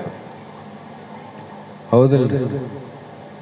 ಆದರೆ ಸೂರ್ಯನ ಕಿರಣ, ಸೂರ್ಯ ಮಾತ್ರ ಮಳೆಗಾಲದಾಗೂ ಆನ, ಬೇಸಿಗೆಯಲ್ಲೂ ಆನ, ಚಳಿಗಾಲದಾಗೂ ಆನ. ಈ ರೀತಿ ಅನೇಕ ವಿಧ ಭೇದ ರೂಪವಾಗಿ ತೋರಿದರು, ಅಡಗಿದರು. ಅಂದರೆ ಜಾಗರದಲ್ಲಿ ಹುಟ್ಟಿ ಸ್ವಪ್ನದಲ್ಲಿ ಪ್ರಳಯ ಆದರೂ ಐಕ್ಯಧ್ಯಾಸವಾಗಿದ್ದರೂ ಅಧಿಷ್ಠಾನ ರೂಪ ಆ ಬ್ರಹ್ಮಕ್ಕೆ ಯಾವ ಹಾನಿ ಇಲ್ಲ. ಬ್ರಹ್ಮಕ್ಕೆ ನಷ್ಟ ಆಗದೆ. ಇದು ಹುಟ್ಟಿದಾಗನೂ ಬ್ರಹ್ಮಗೆ ನಷ್ಟ ಇಲ್ಲ, ಈ ವರ್ತಮಾನದಲ್ಲಿಯೂ ಬ್ರಹ್ಮನಿಗೆ ನಷ್ಟ ಇಲ್ಲ, ಭವಿಷ್ಯತ್ತಿನಲ್ಲಿ ಕೂಡ ಬ್ರಹ್ಮನಿಗೆ ನಷ್ಟ ಇಲ್ಲ. ಭ್ರಮೆಯವಾಗಿ ತೋರುವಂತ ಈ ದೇಹಕ್ಕೆ ನಷ್ಟ ಅನ್ನೋದು ತಪ್ಪಿದ್ದಲ್ಲ ನೋಡ್ರಿ. ನಾಶ ಆಗದಿಲ್ಲ. ನಾಶ ಇಲ್ಲ ಆಗಿದ್ರಿ ಮತ್ತು ಹಂಗೆ ಕಾಣಕತ್ತೀವಲ್ಲ ನಾವು ಅಂದರೆ ಅದು ನಾಶ ಆಗ್ತದ. ಇದು ನಿತ್ಯ ಪ್ರಳಯ, ನೈಮಿತ್ತಿಕ ಪ್ರಳಯ ಬೇರೆ, ಮಹಾಪ್ರಳಯ ಬೇರೆ. ನಿತ್ಯ ಪ್ರಳಯ ಅಂದರೆ ಇದೆ ನೋಡಿ. ಈಗ ಹೇಳಿದ್ವಲ್ಲ, ಜಾಗರದಲ್ಲಿ ತೋರಿ ನಿದ್ರೆಯಲ್ಲಿ ಎಲ್ಲವೂ ಕಾಣಲಾರ್ದಂಗೆ ತೋರ್ಲಾರ್ದಂಗೆ ಆಗ್ಯವಲ್ಲ. ಮತ್ತು ಎಲ್ಲಿ ಹೋದವು? ನಿತ್ಯ ಪ್ರಳಯ ಅಂತ ಸ್ವಲ್ಪ ಕಾಲ ಪ್ರಳಯ ಆಗಿದೆ. ನೈಮಿತ್ತಿಕ ಪ್ರಳಯ ಅಂದರೆ ಹಿಂದಿನ ಜನ್ಮದ ನಿಮಿತ್ತ ಕರ್ಮಗಳನ್ನು, ನೈಮಿತ್ತಿಕ ಕರ್ಮಗಳನ್ನು ಮಾಡಿ ಆ ಕರ್ಮಗಳ ಅನುಸಾರವಾಗಿ ಈ ವರ್ತಮಾನ ಕಾಲದಲ್ಲಿ ನಾವೇನು ದೇಹವನ್ನು ತೊಟ್ಟು ಹುಟ್ಟಿ ಬಂದಿವಲ್ಲ, ಇದು ಎಷ್ಟು ದಿನ ಇರ್ತದ ಅಂದರೆ ಆ ನೈಮಿತ್ತಿಕ ಕರ್ಮಗಳೇನಾವ, ಆ ಕರ್ಮಗಳ ಯಾವಾಗ ಮುಗಿತದ ಆವಾಗ ಇದು ಪ್ರಳಯ ಆಗ್ತದೆ. ಅಂದ್ರೆ ಇನ್ನೊಂದು ಪ್ರಕಾರ ಯಾವುದೇ ಒಂದು ಕಾರಣದಿಂದ ಪ್ರಳಯ ಆಗೋದು, ಗುಡುಗು, ಸಿಡಿಲು, ಮಿಂಚು ಇವುಗಳಿಂದ ನಾಶ ಆಗೋದು ನಿಮಿತ್ತವಾಗಿ. ಬಹಳ ಮಳೆ ಬಂತ್ರಿ, ಪ್ರವಾಹದಲ್ಲಿ ಎಲ್ಲ ಸತ್ತು ಹೋದ್ರು. ಯುದ್ಧ ನಡೆದರೆ ಯುದ್ಧದಲ್ಲಿ ಎಷ್ಟೋ ಜನ ಸತ್ತು ಹೋದ್ರು. ಇವನು ಒಂದೊಂದು ನಿಮಿತ್ತ ಕಾರಣದಿಂದ ನಾಶ ಆಗೋದು, ಇದು ಬೇರೆ. ಮಹಾಪ್ರಳಯದಿಂದ ಕೃತಾಯುಗ ಪ್ರಳಯ ಆಗಿ, ತೇತ್ರಾಯುಗ ಪ್ರಳಯ ಆಗಿ, ಮತ್ತೆ ಯಾವ ಈ ಕಲಿಯುಗೇನು ಬಂದದ ಇದು ಕೂಡ ಪ್ರಳಯ ಆಗ್ತದೆ. ಯಾವಾಗ್ರಿ ಅಂದರೆ ಇದು ಸ್ವಲ್ಪ 12-24 ತಾಸಿನಂತಲ್ಲ, 100 ವರ್ಷದಂತಲ್ಲ, ಇದು ಲಕ್ಷ ವರ್ಷಗಳ ಆಯುಷ್ಯ ಪರ್ಯಂತರವಾಗಿ ಜಗತ್ತು ತೋರ್ತದ. ಆವಾಗ ಮಹಾಪ್ರಳಯ ಆಗ್ತದೆ. ಮುಗಿತಲ್ರಿ ಮಹಾಪ್ರಳಯ ಆದಾಗ ಅಲ್ಲೇನು ಶೂನ್ಯತ್ವ ದೋಷ ಬರ್ತದ? ಇನ್ನೇನು ಅದು ಜಗತ್ತಿಲ್ಲ ಅಂದರೆ ಇಲ್ಲ. ಕೃತಯುಗ, ತ್ರೇತಾಯುಗ, ದ್ವಾಪಾರ ಯುಗ ಪ್ರಳಯ ಆದಮೇಲಲ್ಲ ಕಲಿಯುಗ ಬಂದದ್ದು. ಮತ್ತು ಪ್ರಳಯಕ್ಕೂ ಈ ಒಂದು ಜನನಕ್ಕೂ ಸಂಬಂಧ ಆದಂತ ಆಯ್ತು, ಮುಗುದಿಲ್ಲ ಅಂತ ಅರ್ಥ ಆಯ್ತು. ಮಹಾಪ್ರಳಯದಲ್ಲೂ ಕೂಡ ಅದು ಜಗತ್ತು ಹೇಗೆ ಪ್ರಳಯ ಆಗ್ಯದೋ ಅದೇ ಪ್ರಕಾರ ಅದೇ ವಾಸನೆಗಳಿಂದ ಮತ್ತೆ ಜಗತ್ತು ಉತ್ಪತ್ತಿ ಆಗ, ಜಗತ್ತು ಮತ್ತೆ ಉತ್ಪತ್ತಿ ಆಗದೆ ಅಂದ್ರೆ ಅದಕ್ಕೆ ಹೇಳಿದ್ರು ಮಹಾತ್ಮರು ಇದಕ್ಕೆ ಕೊನೆ ಎಲ್ಲಿ ಅಂತ. ನಿತ್ಯ ಪ್ರಳಯ ಆದರೂ ಮುಗಿಲಿಲ್ಲ, ಕಾರಣದಿಂದ ಪ್ರಳಯ ಆದರೂ ಮುಗುದಿಲ್ಲ, ಮಹಾಪ್ರಳಯ ಆದರೂ ಮುಗುದಿಲ್ಲ ಅಂದಾಗ ಇದು ಮುಗಿತದೆ ಯಾವಾಗಪ್ಪ ಅಂದರೆ ಅವರು ಹೇಳಿದರು ಯಾವಾಗ ಮುಗಿತದ ಅಂದರೆ ಎಂದು ನಿನ್ನ ನೀನು ತಿಳ್ಕೊಂತಿದ್ದಿ ಅವತ್ತ ಇದು ಮುಗಿತದ ನೋಡೋಣ. ಅವತ್ತ ಇದು ನಿಲ್ತದ, ಪ್ರಳಯಗಳಿಲ್ಲ. ಪ್ರಳಯ ಯಾರು ಹೇಳ್ತೀರಿ? ಪ್ರಳಯ ದೇಹಕ್ಕೆ ಜಗತ್ತಿಗೆ ನಾಶ ಆದವಿನ, ಇಂದ್ರಿಯಾದಿಗಳಿಗೆ ನಾಶ ಆದವಿನ, ಭೂತಾದಿಗಳಿಗೆ ನಾಶ ಆದವಿನ, ಚಂದ್ರ ಸೂರ್ಯರಿಗೂ ನಾಶ ಆದ, ದೇವಾನುದೇವತೆಗಳಿಗೂ ನಾಶ ಆದ. ಆದರೆ ಅವಿನಾಶಿಯಾಗಿರ್ತಕ್ಕಂಥ ನಮ್ಮ ಸ್ವರೂಪಕ್ಕೆ ಬ್ರಹ್ಮಕ್ಕೆ ನಾಶ ಇಲ್ಲ. ಹಾಗಾಗಿ ಇಂಥ ಎಷ್ಟೋ ಪ್ರಳಯಗಳು ಒಂದಲ್ಲ, ಇಂಥ ಎಷ್ಟೋ ಮಹಾಪ್ರಳಯಗಳು ಬಂದು ಹೋದರೂ ಕೂಡ ಆತ್ಮ ಮಾತ್ರ ಇರೋವನೆಂದರೆ ಮತ್ತು ನಾವು ಸಾಯೋರಂತ ಅರ್ಥ ಮಾಡ್ತಿರೋ ಇರೋರಂತ ಮಾಡ್ತಿರೋ? ಇರೋರಂತ ಮಾಡೋದು. ಅದಕ್ಕೆ ಮಹಾತ್ಮರು ಯಾವುದು ಒಂದನ್ನು ತಿಳಿದ್ರೆ ಎಲ್ಲವನ್ನ ತಿಳಿದಂಗೆ ಆಗ್ತದ ಅದನ್ನು ತಿಳ್ಕೊಂಡ್ರು. ಯಾವುದು ಇರ್ತದ ಇರುವುದನ್ನು ತಿಳ್ಕೊ, ಇರ್ಲಾರ್ದನ್ನು ತಿಳ್ಕೊಂಡು ಯಾಕೆ ದುಃಖ ಪಡ್ತಿದ್ದಿ? ಇರ್ಲಾರ್ದನ್ನು ತಿಳಿದಿಲ್ಲ ಅಂತ ಅರ್ಥ ಅಲ್ಲ. ಜಗತ್ತಿನ ಬಗ್ಗೆ ತಿಳ್ತೀವಿ, ದೇಹದ ಬಗ್ಗೆ ತಿಳ್ತೀವಿ, ಇರುವಂತ ಜಗತ್ತಿನ ಎಲ್ಲ ಜೀವ ಈಶ್ವರ ಜಗತ್ತು ಇವುಗಳನ್ನು ಕೂಡ ತಿಳ್ತೀವಿ. ತಿಳಿದರೂ ಕೂಡ ಇದು ಆತ್ಮವಿದ್ಯೆ ಅಲ್ಲ, ಇದು ಆತ್ಮಲಾಭದ ವಿದ್ಯೆ ಅಲ್ಲ. ಈ ವಿದ್ಯೆಯನ್ನು ಕಲಿತವರೆಲ್ಲರೂ ಮತ್ತೆ ದುಃಖದಗಾರ. ಅವರು ಸಾಹಿತ್ಯವಂತ ದೇವಲೋಕದಲ್ಲಿರುವಂಥ ದೇವಾನ ದೇವತೆಗಳೇ ರಕ್ಕಸರ ಒಂದು ಬಲಾಢ್ಯಕ್ಕೆ ಎದರಿ ರಾತ್ರೋರಾತ್ರಿ ದೇವೇಂದ್ರ, ದೇವಲೋಕದಾಗ ಇರೋರಲ್ಲ, ದೇವಲೋಕದಲ್ಲಿ ಇರುವಂತ ಪ್ರಜಾಪತಿ ಒಡೆಯ ಅಂಥವನೇ ರಾತ್ರಿ ಸೀರೆಯನ್ನು ಹುಟ್ಟಿ ಓಡಿ ಹೋದಂತ ಬರೆದಾರ. ಅಂದಾಗ ನಮ್ಮಂತರ ಪಾಡೇನಂತ. ಅದಕ್ಕೆ ಏನು ಹೇಳಿದ್ರು ಮಹಾತ್ಮರು? ಆತ್ಮವಿದ್ಯೆ ಅದನ್ನು ತಿಳ್ಕೊಂಡು ಮತ್ತೆ ಇದನ್ನು ತಿಳಿಬೇಕಾದ್ರೆ ಬಹಳ ಕಷ್ಟ ಅದಲ್ರಿ. ಇದರಷ್ಟು ಸರಳವಾದದ್ದು ಯಾವುದಲ್ಲ ಅಂತ ಮಹಾತ್ಮನಂತ. ಒಬ್ಬ ವ್ಯಕ್ತಿ ಇವತ್ತ ಈಗಿನ ಕಲಿಯುಗದ ಶಿಕ್ಷಣ ಪದ್ಧತಿಯಲ್ಲಿ ಹೋದರೆ ಸಾಮಾನ್ಯ ಜನರ ಕಡೆಯಿಂದ ಇದನ್ನ ಕಲಿಸೋದು ಭಾಳ ಕಷ್ಟ. ಒಬ್ಬ ಸಾಮಾನ್ಯ UKG LKG ಓದುವಂಥ ಹುಡುಗರಿಗೆ ಲಕ್ಷಗಟ್ಟಲೆ ಇವತ್ತು ನಾವು ಫೀಸನ್ನು ಕಟ್ಟಿ ಮುಂದೆ ಅವರು ದೊಡ್ಡ ಒಂದು ಪದವಿಯನ್ನು ಪಡೆದು ಹೊರಗೆ ಬರ್ಬೇಕಾದ್ರೆ ಕೋಟಿಗಟ್ಟಲೆ ಲಕ್ಷಗಟ್ಟಲೆ ಹಣ ಖರ್ಚಾಗುತ್ತೆ. ಆಗ್ತದಿಲ್ಲ? ಆದರೂ ಕೂಡ ಅಷ್ಟು ಖರ್ಚು ಮಾಡಿ ಅಷ್ಟು ಕಲ್ತವರಿಗೆ ದುಃಖ ನಿವೃತ್ತಿ ಆಗಿದೇನು? ಆನಂದವಾಗಿರ್ಬೇಕಲ್ಲ. ಆನಂದವಾಗಿ ಇಲ್ಲ ಅಂದರೆ ಆ ವಿದ್ಯೆ ಏನಿದೆ ಬ್ರಹ್ಮವಿದ್ಯೆ ಅಲ್ಲ. ಅದು ಸಾಮಾನ್ಯ ವಿದ್ಯೆ ಇಲ್ಲ ಅಷ್ಟೇ. ಅದು ಕಲಿಬಾರ್ದಂತ ಅರ್ಥ ಅಲ್ಲ. ಅದು ಯಾಕಂದ್ರೆ ಭಕ್ತಿಗೆ ಆ ವಿದ್ಯೆ, ಮುಕ್ತಿಗೆ ಈ ವಿದ್ಯೆ. ಭಕ್ತಿ ಬೇಕು, ಮುಕ್ತಿ ಬೇಕು. ಮುಕ್ತಿ ಪಡಿಬೇಕಾದ್ರೆ ಭಕ್ತಿ ಭಾಳ ಚಲೋ ಇರಬೇಕು. ಅದಕ್ಕೆ ಎಲ್ಲೇ ಹೋದ್ರೂ ಕೂಡ ಮಠಗಳಲ್ಲಿ ಮಾನ್ಯಗಳಲ್ಲಿ ಎಂಥ ಒಂದು ಆತ್ಮಜ್ಞಾನ ನಡೆಯುವಂಥ ಪ್ರಸಂಗದಲ್ಲಿ ಅಲ್ಲಿ ಓಟುಗಳಿಗಾಗಲಿ ಬಂದಂಥ ಶಿಷ್ಯರೊಂದಕ್ಕಾಗಲಿ ಜ್ಞಾನ ದಾಸೋಹದಲ್ಲಿ ಅನ್ನ ದಾಸೋಹ ಯಾಕೆ ಇಡ್ತಾರಂದ್ರೆ ಅನ್ನನೂ ಬೇಕು, ಈ ಕಡೆ ಮೋಕ್ಷನೂ ಬೇಕು. ಅನ್ನಕ್ಕೆ ನಾವು ಮೋಕ್ಷದ ಮಾತಾಡಿದ್ರೆ ಹೊಟ್ಟೆ ತುಂಬ್ತದೆ, ಅಲ್ಲಿ ಭುಕ್ತಿಗೆ ಬೇಕಾದಂಥ ಬುತ್ತಿನೇ ಬೇಕು. ಅಲ್ಲಿ ಮೋಕ್ಷಕ್ಕೆ ಬೇಕಾದಂಥ ಆ ದಾನ, ಜ್ಞಾನದಾನ. ಯಾಕೆ ಜ್ಞಾನದಾನ? ಇದು ಬಹಳ ಶ್ರೇಷ್ಠ. ಇವೆರಡು ಗೌಣ. ಎದ್ರೆ ಮಾಡು, ಇಲ್ಲದ್ರೆ ಬಿಡು. ಆದರೆ ಜ್ಞಾನದಾಸೋಹ, ಅನ್ನದಾನಂ ಕ್ಷಣಿಕ ತೃಪ್ತಿ, ವಿದ್ಯಾದಾನಂ ಜೀವನ, ಅನ್ನದಾನಂ ಕ್ಷಣಿಕ ತೃಪ್ತಿ, ವಿದ್ಯಾದಾನಂ ಜೀವನ ತೃಪ್ತಿ, ವಿಜ್ಞಾನದಾನಂ ಮೋಕ್ಷ ಪ್ರಾಪ್ತಿ ಅಂತ.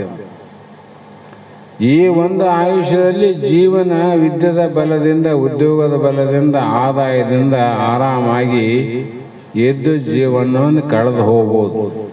ಆದರೆ ಸಾವಿನ ಭಯ ಅಂತೂ ಉಂಟಲ್ಲ. ಅದಕ್ಕೆ ಜ್ಞಾನ ದಾನ ಏನದ ಮೋಕ್ಷ ಪ್ರಾಪ್ತಿ ಅಂದರು. ಇವತ್ತು ಜ್ಞಾನ ದಾನ ಅನ್ನುವಂಥದ್ದು ಗೌಣ ಆಗ್ಯಾವ. ಅನ್ನದಾನ ವಿದ್ಯಾದಾನನೇ ಎದ್ದೆದ್ದು ಓಡಾಡ್ತಾವ. ಬಹಳ ಪ್ರಸಿದ್ಧಿ ಆಗ್ಯಾವ ಎಲ್ಲ ಕಡೆ. ಅಲ್ಲೇ 3 ತ್ರಿಕಾಲ ದಾಸೋಹ ನಡೀತದ್ರಿ. ಅಲ್ಲಿ ಸಣ್ಣ ಮಕ್ಕಳಿಂದ ದೊಡ್ಡ ವಿದ್ಯಾರ್ಥಿಗಳಿಗೆ ಕೂಡ ಶಿಕ್ಷಣ ಕೊಡ್ತಾರೆ. ಸುಮ್ಮನೆ ಕೊಡ್ತಾರೆ ಶಿಕ್ಷಣ. ಆದಾಯ ಆದಂಥ ಶಿಕ್ಷಣ ಸಂಸ್ಥೆಗಳು ನಡೀತಾವ. ಇವ್ರಿಗೆ ಗೊತ್ತಿಲ್ಲ, ವಿದ್ಯಾರ್ಥಿಗಳಿಗೆ ಗೊತ್ತಿಲ್ಲ ಅದು. ಆದ್ದರಿಂದ ಸೌಕರ್ಯಗಳು ಸಹಕಾರಗಳು ಸರ್ಕಾರದಿಂದ ಏನೇನಾವಂತ ಅವ್ರಿಗೆ ಗೊತ್ತದ. ಅದನ್ನ ಹೇಳಂಗಿಲ್ಲ ಯಾರು. ಹಾಗಾಗಿ ಇಲ್ಲಿ ವಿಚಾರ ಮಾಡ್ತಕ್ಕಂಥ ಮುಖ್ಯವಾದ ವಿಷಯ ಏನಂದ್ರೆ, ಯಾವುದಕ್ಕೆ ಮೋಕ್ಷಕ್ಕೆ ಸಾಧನವಾದಂಥ ವಿದ್ಯೆ ಅದ, ಆ ವಿದ್ಯೆಯನ್ನು ದಾನ ಮಾಡುವುದೇ ಅದು ಶ್ರೇಷ್ಠವಾದ ದಾನ. ಅಂದ್ರೆ ಶ್ರೇಷ್ಠವಾದ ದಾನ ಯಾಕ್ರಿ ಅಂದರೆ ಮೋಕ್ಷ ಪ್ರಾಪ್ತಿ. ಇದಕ್ಕೇನು ಡೊನೇಷನ್ ಅದೇನು? LKG ಇದ್ದಂಗೆ 50,000 ಲಕ್ಷ, ಇನ್ನು ಮುಂದಿನ ವಿದ್ಯಾಭ್ಯಾಸಕ್ಕೆ ಇದ್ದಂಗೆ ಏನು ದುಡ್ಡಿನ ಅವಶ್ಯಕತೆ ಅದೇನಿಲ್ಲ. ಅಂದರೆ ಯಾವುದು ನಮಗೆ ಕಷ್ಟ, ಯಾವುದು ಸರಳ ಅಂದರೆ ಆತ್ಮವಿದ್ಯೆ ಅನ್ನುವುದೇ ಸರಳ. ನಮಗೆ ಗೊತ್ತಿಲ್ಲ ಅದು. ಬಹಳ ಸರಳ ಅಂದರೆ ಆತ್ಮವಿದ್ಯೆ ಅಲ್ಲ. ಆದರೆ ಯಾರಿಗೆ ಸರಳ ಯಾರಿಗೆ ಕಷ್ಟ ಅಂದರೆ, ಯಾವ ಸಾಧನ ಚತುಷ್ಟಯ ಸಂಪನ್ನ ಭರಿತನಾದಂಥ ವಿವೇಕ ವೈರಾಗ್ಯವುಳ್ಳಂಥ ಶಿಷ್ಯರಿಗೆ ಸರಳ, ಅವಿವೇಕಿಗಳಿಗೆ ಬಹಳ ದುರ್ಲಭ. ಬಹಳ ದುರ್ಲಭ, ಸಮೀಪ ಬರ್ಕೊಡಂಗಿಲ್ಲ. ಹೀಗೆ ಸಚ್ಚಿದಾನಂದ ಬ್ರಹ್ಮ ಸ್ವರೂಪದಲ್ಲಿ ಮಾಯೆ ವಿವಿಧ ರೂಪಗಳೇನವ, ಅವು ತೂರಿ ನಾಶ ಆಗ್ತಾವ ಅಂದ್ರೆ ಪ್ರಳಯ ಆಗ್ತಾವ. ನಿನಗೆ ಪ್ರಳಯ ಇಲ್ಲ. ಅದಕ್ಕಾಗಿ ಆಧಾರವಾದ ಬ್ರಹ್ಮನಲ್ಲಿ ಅಧೇಯ ಮಾಯ ವಿಕಾರತ್ವ ಏನನ್ನಿದ್ರೂ ಕೂಡ ಆ ಬ್ರಹ್ಮನಿಗೆ ಅವಿಕಾರತ್ವವಿನ ವಿಕಾರ ಆಗೋದಿಲ್ಲಪ್ಪ ಶಿಷ್ಯ ಅಂತ ಇಲ್ಲಿ ಹೇಳ್ತಾ ಬಂದ್ರು. ಮತ್ತೆ ಮುಂದೆ ಚಿತ್ತು ತನ್ನೊಳಗಿರ್ಪ ಸತ್ತಾದ ಮಾಯೆ ಬಹು ವೃತ್ತಿಗಳನ್ನು ಐದರು, ಅದರಿಂದ ಬಾಧೆ ಉಳಿಯುತ್ತಿರದು ತಾನು ಉಳಿಮೆಯಾಗಿ ಎಂದು. ಚಿತ್ತು ತನ್ನೊಳಗಿರ್ಪ ಇದು ಏನಾದಂದ್ರೆ, ಚಿದ್ರೂಪ ಆತ್ಮನಲ್ಲಿ ಇರುವಂಥದ್ದೇ. ಚಿತ್ತು ಅಂದ್ರೆ ಚಿದ್ರೂಪ, ಸತ್ತು ಅಂದ್ರೆ ಇರೋದು, ಚಿತ್ತು ಅಂದ್ರೆ ತಿಳಿದು. ಇದು ಬ್ರಹ್ಮನ 2 ಲಕ್ಷಣದಲ್ಲಿ ಏನಾಗ್ತವಂದ್ರೆ, ಇಲ್ಲಿ ಅಸತ್ತಾದ ಮಾಯ ಅದ, ಇಲ್ಲಿ ಚಿದ್ರೂಪವಾಗಿರುವಂತ ಚಿತ್ತಿನಲ್ಲಿ ಅಸತ್ತಾದ. ಆಕಾಶದಲ್ಲಿ ಮೋಡ ಅಸತ್ತಿದ್ದಂಗೆ ಬ್ರಹ್ಮನಲ್ಲಿ ಇದು ಅಸತ್ತ ಇದ್ದು ಕೂಡ ಏನು ಮಾಡ್ಲಿಕ್ಕತ್ತದ ನನಗಂದ್ರೆ ವ್ಯವಹಾರಿಕ ಸತ್ತವಾಗಿ ಬಿಸಿಲಿನ ಆಧಾರದಲ್ಲಿ ಪ್ರಾತಿಭಾಷಿಕವಾದ ಮೃಗಜಲವು ಅಧೇಯವಾಗಿದೆ.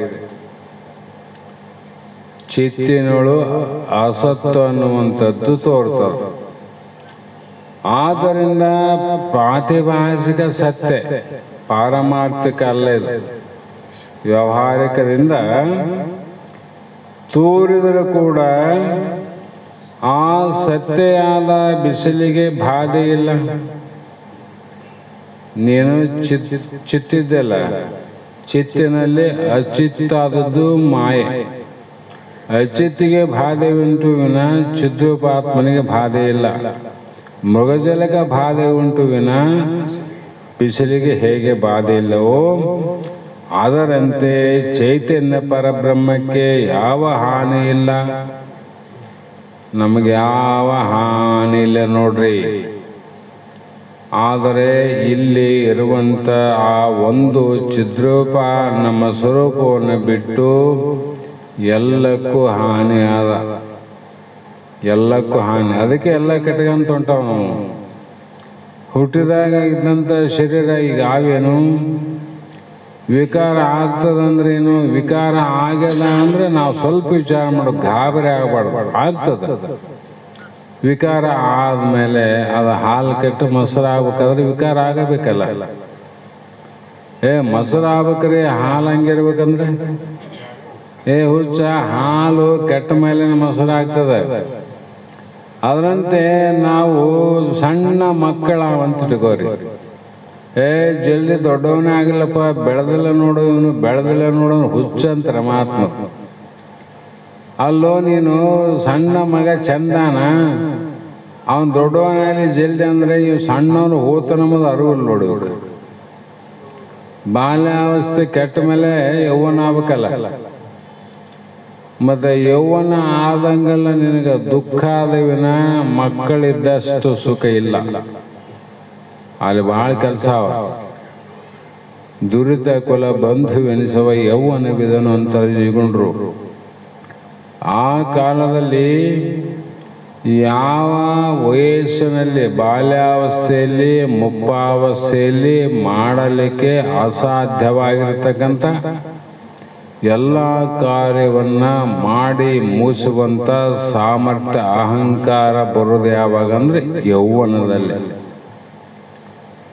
ಅದಕ್ಕೆ ಅದು ಏನು ಮಾಡ್ತದ, ದುರಿತ ಕುಲ ಪಾಪದು ಎಲ್ಲ ಸಣ್ಣ ಮಕ್ಕಳು ಏನು ಪಾಪ ಮಾಡ್ತಾವ್ರಿ. ಮೊನ್ನೆ ಇಲ್ಲೆಲ್ಲೋ ಒಂದು ಹುಡುಗ 6 ವರ್ಷ 6ನೇ ತರಗತಿ ಹೋದವನು 6-7ನೇ ತರಗತಿ ಹೋಗ್ತಕ್ಕಂಥ ಕ್ಲಾಸ್ಮೇಟ್ನ ಒಬ್ಬ ಹುಡುಗ ಚಾಕ ತಗೊಂಡು ಕೊಲ್ಯ ನೋಡ್ರಿ, ಚುಚ್ಚೇನು. ಮತ್ತೆ ಅವನಿಗೆ ದೊಡ್ಡವರಿಗೆ ಶಿಕ್ಷೆ ಕೊಟ್ಟಂಗೆ ಒಯ್ದು ಜೈಲಿಗೆ ಹಾಕ್ಯಾರ ಅವನು. ಯಾಕ ಬಾಲ್ಯದಲ್ಲಿ ಅಪರಾಧ ತಿಳಿದು ಮಾಡಿದ್ದಲ್ಲ, ಪ್ರಜ್ಞೆಯಿಂದ ಮಾಡಿದ್ದಲ್ಲ, ಅದು ತಿಳಿಲಾರ್ದ ನಡೆಯುವಂಥ ಘಟನೆಗಳು. ಅದಕ್ಕೆ ಏನು ಮಾಡಿದ್ರು, ಅದಕ್ಕೆ ಒಂದು ಕೋರ್ಟ್ ಬೇರೆ ಇದೆ, ಅದರಲ್ಲಿ ವಿಚಾರ ಮಾಡ್ತಾರ, ಅಲ್ಲಿ ತಿಳಿಸ್ತಾರ, ಬುದ್ಧಿ ಹೇಳ್ತಾರ. ಅದಕ್ಕೆ ಸಂಸ್ಕಾರ ಏನಾಯ್ತು, ಇವನಿಗೆ ಯಾಕೆ ಇದು ಬಂತು, ಆಗಲೇ ಇನ್ವೆಸ್ಟಿಗೇಷನ್ ಮಾಡ್ಯಾರ ಕೆಲವು ಮಂದಿ. ಇದಕ್ಕೆ ಕಾರಣ ಏನು, ಮಕ್ಕಳಿಗೆ 6 ವರ್ಷದ 6ನೇ ಕ್ಲಾಸ್ ಓದುವಂಥ ಒಬ್ಬ ಮಗುವಿಗೆ ಒಬ್ಬ ವ್ಯಕ್ತಿಯನ್ನ ಕೊಲೆ ಮಾಡುವಂಥ ಯುಕ್ತಿ ಬಂದವಲ್ಲ, ಯುಕ್ತಿಯಿಂದ ಅವನ್ನ ಕೊಲೆ ಮಾಡನಂದ್ರೆ ಇದಕ್ಕೆ ಸಂಸ್ಕಾರ ಯಾವುದು ಕಾರಣ ಅಂದ್ರೆ ಅವ್ರು ಹೇಳಿದ್ರು, ಟಿವಿಯಲ್ಲಿ ಬರುವಂತ ಕೆಲವು ಕ್ರೂರವಾದ ಚಾಕು ತಾಂಡು ಚುಚ್ಚಿದೆ, ಇನ್ನೊಂದು ಮಾಡಿದೆ, ಇನ್ನೊಂದು ಮಾಡಿದೆ, ನೋಡಿ ನೋಡಿ ನೋಡಿ ಅವನಿಗೆ ಯುಕ್ತಿ ಬಂತು. ಚಾಕು ತಂದ, ಚಾಕುನೇ ಯುಕ್ತಿ ಅದ ಕೊಲೆ ಮಾಡಕ. ಅದು ಎಲ್ಲಿಂದ ಬಂತ, ಅದಕ್ಕೆ ಸಂಸ್ಕಾರ ಅಂತ. ಅದಕ್ಕೆ ಅವರು ಆ ಒಂದು ಸಂಸ್ಕಾರಗಳನ್ನು ನಾವು ಕಲಿಸ್ಬೇಕಾದ್ರೆ ಮಕ್ಕಳಿಗೆ ಇಂತೆಲ್ಲ ಮಾಧ್ಯಮದ ಕ್ರಿಯೆಗಳೇನಾವ ಮಕ್ಕಳಿಗೆ ನೋಡಲಿಕ್ಕೆ ಅವಕಾಶ ಮಾಡಿ ಕೊಡಬಾರ್ದಂತ ಅವ್ರು ಕಳಕಳಿ ಮನವಿ ಮಾಡ್ಯಾರ.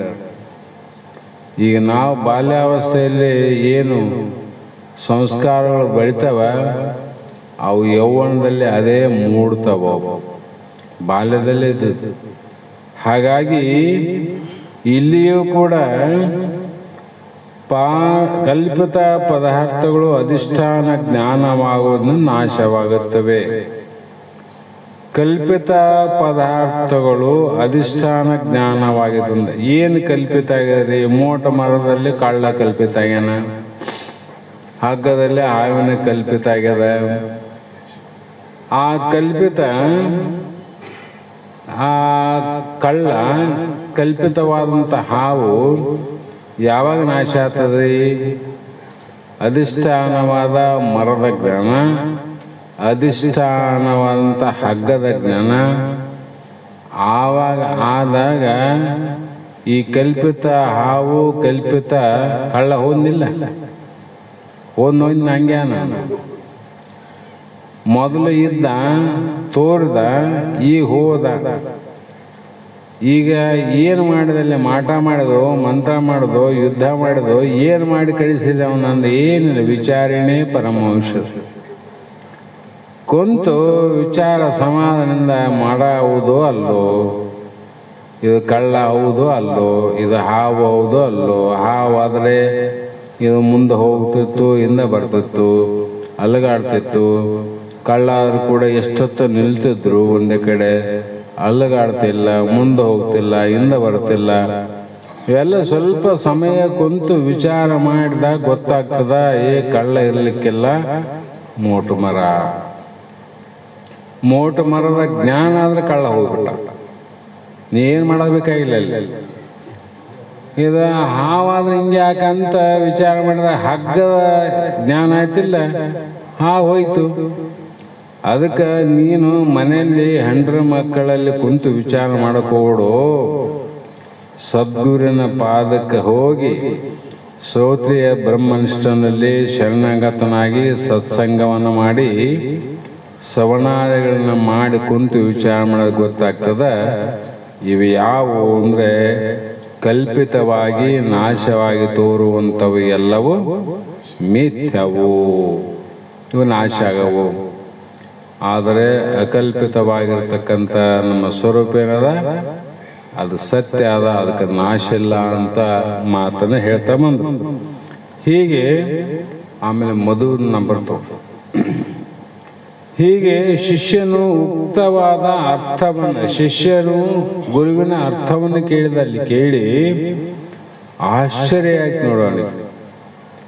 ಆಶ್ಚರ್ಯ ಆದಾಗ ಮತ್ತೆ ಪ್ರಶ್ನೆ ಮಾಡ್ತಾನ, ಚಿತ್ತು ತಾನೇ ವಿಕರಿಸುತ್ತಿರದು ತಿಳಿವಿಡೆಯ ಅಸತ್ತು ವಿಕರಿಸುವ ತೆರನು ಆವುದು ಎನಲು ಇದಂ ಬಿತ್ತರೆಪೆನು ಆತ್ಮಜನೆ ಕೇಳು ಅಂತ ಮಾತ. ಇಲ್ಲೇ ಶಿಷ್ಯ ಏನ್ ಪ್ರಶ್ನೆ ಮಾಡ್ತಾನ, ಚಿತ್ತು ಅಂದ್ರೆ ಚಿದ್ರೂಪ ಆತ್ಮನು ಅಂದ್ರೆ ವಿಕಾರ ಹೊಂದದು ಅಂತ ಹೇಳಿದ್ರಲ್ಲ. ಹಗ್ಗ ವಿಕಾರ ಆಗಿಲ್ಲ, ಅಲ್ಲಿ ಮರ ವಿಕಾರ ಆಗಿಲ್ಲ. ವಿಕಾರ ಆದದ್ದು ಕಳ್ಳ, ವಿಕಾರ ಆದದ್ದು ಹಾವು, ಹೌದಿಲ್ಲ? ಅದರಂತೆ ತಿಳಿದಾಗ ಇಲ್ಲಿ ವಿಚಾರ ಮಾಡುತ್ತಿರಲು ಅಸತ್ತು ಆ ಮಾಯೆ. ಈ ದೇಹ ಅಸತ್ತು ಹೋಗಲಿದೆ, ಯಾವಾಗ ಗೊತ್ತದ ಗೊತ್ತಿಲ್ಲ. ಲೆಕ್ಕ ಹಿಡಿಬಾರ್ದು ನೋಡು ದೇಹನ. ಇದು ರೂಪಾಂತರ ಹೇಗೆ ಆಗುವುದು? ಇದು ರೂಪಾಂತರ ಆಗ್ತದಲ್ಲ, ಇದು ಹೆಂಗೆ ಆಗ್ತದ ಎನ್ನಲು ಆವಾಗ ಆತ್ಮಜನೆ ಅಂದರೆ ಹೇ ಪುತ್ರನಾದ ಶಿಷ್ಯನಾದ ಅವನೇ ಇದನ್ನು ನಾನು ನಿನಗೆ ವಿಸ್ತಾರವಾಗಿ ಹೇಳುವೆನು. ವಿಸ್ತಾರವಾಗಿ ಹೇಳ್ತಂದ್ರು, ಸಂಕ್ಷಿಪ್ತವಾಗಿ ಹೇಳ್ತವಲ್ಲ. ಸಂಕ್ಷಿಪ್ತವಾಗಿ ಮಾಡೋದು ಯಾವುದು ಅಂದರೆ ಸಂಸಾರ. ಲಕ್ಷ್ಯದಾಗಿಡ್ರಿ, ಪ್ರಪಂಚ ಸಂಕ್ಷಿಪ್ತ ಮಾಡಬೇಕು, ಪಾರಮಾರ್ಥ ವಿಶಾಲವಾಗಿ ಮಾಡಬೇಕು. ನಾವು ಪಾರಮಾರ್ಥ ಸಂಕ್ಷಿಪ್ತ ಮಾಡ್ತೀವಿ, ಸಂಸಾರ ವಿಶಾಲವಾಗಿ ಮಾಡ್ತೀವಿ. ಯಾಕೆ ಹಿಂಗಾಗ್ತದಂದ್ರೆ ಅದಕ್ಕಿಂತ ಇದೇ ಭಾಳ ಚಲೋ ಅನ್ಕೊಂಡೀವಿ ನಾವು. ಸಂಸಾರದಲ್ಲಿ ಮಾಡಿದ್ರೆ ನಮಗೇನೆಲ್ಲ ಲಾಭ ಅದ ಅಂತ ತಿಳ್ಕೊಂಡಿವಿ, ನಷ್ಟದಲ್ಲಿ ನಾವು ವಿಚಾರ ಮಾಡ್ತೀವಿ, ಲಾಭದಲ್ಲಿ ಸಂಕ್ಷಿಪ್ತ ಮಾಡ್ತೀವಿ.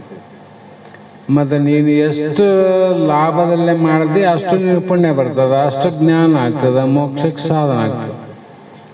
ಇದೆಲ್ಲ ತಿಳಿಬೇಕಾಗಿದ್ರೆ ಬಹಳ ಬಹಳ ತಿಳಿದಂಥ ವಿಚಾರವಂತರೇ ಮಾಡಬೇಕು ವಿನ ಸಾಮಾನ್ಯ ಜನರಲ್ಲಿ ಕೈಯಲ್ಲಿ ಆಗಲ್ಲ, ಸಾಮಾನ್ಯ ಜನರಲ್ಲಿ ಆಗಲ್ಲ.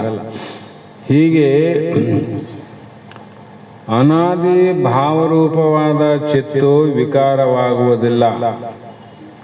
ಯಾಕಂದರೆ ಅನಾದಿ ಭಾವರೂಪವಾದ ಮಾಯಾದರೂ ಯಾಕೆ ವಿಕಾರವಾದೀತು ಆಗುವುದೇ ಅಂತ ಪ್ರಶ್ನೆ ಮಾಡಿದರೆ, ಆವಾಗ ಶಿಷ್ಯರು ಪ್ರಶ್ನೆಗೆ ಗುರು ಉತ್ತರ ಹೇಳ್ತಾರೆ, ಹಾನಿ ತನಗಿನಿತಿಲ್ಲ, ಈ ಅಖಿಲ ಜಗವಾಗಿ ತಾನೇ ತೋರುವನು, ಅನಿರ್ವಚ ಮಾಯೋಪಾದನಾಗಿರಪ್ಪ ಪರಮಾತ್ಮನು. ಅನಿರ್ವಾಚ್ಯ ಅಂದ್ರೇನು? ಮೊದಲೇ ಹೇಳಿವಲ್ಲ, ಸತ್ತಲ್ಲ ಅಸತ್ತಲ್ಲ ಸದಸತ್ತಲ್ಲ, ಭಿನ್ನಲ್ಲ ಅಭಿನ್ನಲ್ಲ ಭಿನ್ನ ಅಭಿನ್ನಲ್ಲ ಅಂತ ಸಾವಯವಲ್ಲ ನಿರವಯವಲ್ಲ ಸಾವಯವ ನಿರವಯವನೂ ಅಲ್ಲದಂಥ ಮಾಯೆ ಇದು ಏನಾಗಿದೆ ಅಂತ ಹೇಳಿದರೆ, ಪರಮಾತ್ಮ ತನಗೆ ಹಾನಿ ಇನಿತು ಅಂದರೆ ಎಳ್ಳಷ್ಟಂದ್ರು, ಒಂದು ಎಳ್ಳು ಕಾಳಿನಷ್ಟಾದರೂ ಕೂಡ ಇಲ್ಲದೆ ಈ ಸರ್ವ ಜಗ ಕಾಣುವ ಜಗತ್ತಾಗಿ ತಾನೇ ತೋರುವನು, ತಾನೇ ಕಾರಣನು. ಇಲ್ಲಿ ಏನಾಗಿದೆ ಅಂದರೆ, ಈ ಜಗತ್ತು ತೋರ್ಲಿಕ್ಕೆ ಕಾರಣ ಏನು ಅಂದರೆ, ಅದು ತಾನು ಹಾಗೆ ಹೇಳಿದ್ದು ವಿವರ್ತಬಹುದು ಅಂದರು. ಇದು ಆರಂಭವಾದಲ್ಲ, ಪರಿವರ್ತನವಾದಲ್ಲ, ವಿವರ್ತವಾದ. ಇದು ವಿಶೇಷವಾಗಿ ತೋರುತ್ತದೆ. ಸರ್ವಂ ಆತ್ಮೀಯತಿ ಅಂತ ಪ್ರಮಾಣ ಕೊಟ್ಟರಲ್ಲಿ. ಯಾಕಂದ್ರೆ ವಿವರ್ತವಾದ ಅಂದ್ರೆ ಏನ್ರಿ? ಆಭರಣ ಆರಂಭವಾದಂದ್ರೇನು, ಪರಿಣಾಮವಾದಂದ್ರೇನು ಅಂತ ವಾದಗಳನ್ನು ವಿಚಾರ ಮಾಡಬೇಕು. ಇಲ್ಲಿ ಆರಂಭವಾದಂದ್ರೆ ಮೊದಲು ತೋರ್ತದ, ನಂತರ ಇರೋದಿಲ್ಲ. ಮೊದಲಿತ್ತು ಆಮೇಲೆ ಇಲ್ಲ ಅನ್ನೋದು ಒಂದು. ಹಾಗೆ ಇನ್ನೊಂದು ಏನಂದ್ರೆ ಪರಿಣಾಮವಾದ. ಮೊದಲು ಇರ್ತದ, ಆಮೇಲೆ ಅದನ್ನ ಪರಿಣಾಮ ಅಂತ ಹೋಗ್ತದ. ಇನ್ನೊಂದು ವಾದ ಏನದ? ವಿವರ್ತವಾದ.